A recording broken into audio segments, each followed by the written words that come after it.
It's a little daunting to approach a new stretch of trout stream for the first time, regardless of whether you're fishing with baits, lures or flies. Where are the fish likely to be, and how can you get your offering to them without spooking them? Staying low, moving slowly, and using the vegetation and terrain to conceal your silhouette are all really important, as is wearing drab or camouflage clothing.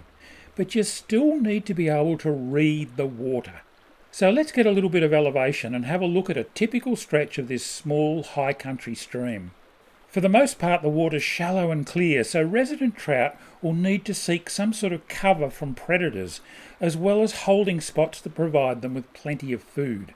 In this view the current is flowing as shown, sweeping around the bend, and any trout will be holding facing upstream into the current. The most obvious piece of structure is this distinct lip or drop-off right at the bend. The prime lie is just downstream of this lip in the deeper water under a high undercut bank. This is where the best fish in the pool is likely to be. You could possibly cast to it from here, but there are likely to be smaller trout further back in the pool. Spook them, and they'll likely spook the bigger fish too. It pays to approach a spot like this with a great deal of caution, and to perhaps try casting from a fair bit further downstream, possibly back around here. This way you might be able to pick off the smaller fish first and stop them from rushing upstream to spook that larger trout that we hope's lying in the prime lie. It's worth considering the importance of rocks, logs and other current breaks too. These have a big impact on where trout choose to hold. Trout will ride the pressure waves in front of a current break, especially when they're feeding. They'll also sit in or on the edges of any eddies behind the break, all the way back to here and even further downstream. But don't ignore this fast, deeper chute where the current's constricted by the obstacles either. This can be a prime lie, especially for rainbow trout, or at the height of summer when trout are seeking more oxygenated water. It's to just such a current constriction and slightly deeper water that Joe is casting here with instant results.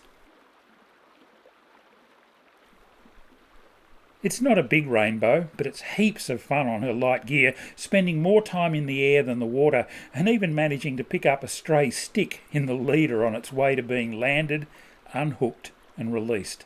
A nice payoff for reading the water. But what happens when we move further upstream, into country with a steeper gradient, faster, broken water and more rock? Well, the principles remain the same. We still need to look for those combinations of current, structure and food supply that'll appeal to the needs of the trout. Sometimes these can be fairly obvious, like the 3 inflow points into this long pool, not to mention the obvious current slick extending downstream from them. But there's also an almost completely submerged boulder just here. This provides both pressure waves and a current break that the trout can easily use to hold position. Fish them all, as well as these shrub-lined edges. As the stream becomes even more braided and complex, the number of likely spots multiplies. Inflows at the heads of pools remain prime lies, but so do deep undercuts licked by some current, a favourite lair for bigger brownies in particular. But perhaps the prime piece of real estate here is this deeper inflow chute, a location with big rainbow written all over it. Now we're getting into some really interesting terrain and what Maverick from Top Gun would call a target-rich environment. We've got multiple well-oxygenated inflow points which will all be carrying lots of food. Deep undercuts with some current and obvious pressure waves upstream of obstructions. All of them are well worth probing. Trout in streams primarily need cover from predators and a food supply. In warmer weather, cool water and dissolved oxygen also become critical. These are found in faster, broken flows, but the trout will still try to find some sort of current break or deflection so that they're not constantly fighting just to hold position. Do your best to read the water and then repeat successful patterns. Fish, like fishermen, are creatures of habit. Get to know these habits and your success rate will definitely increase. Tight lines.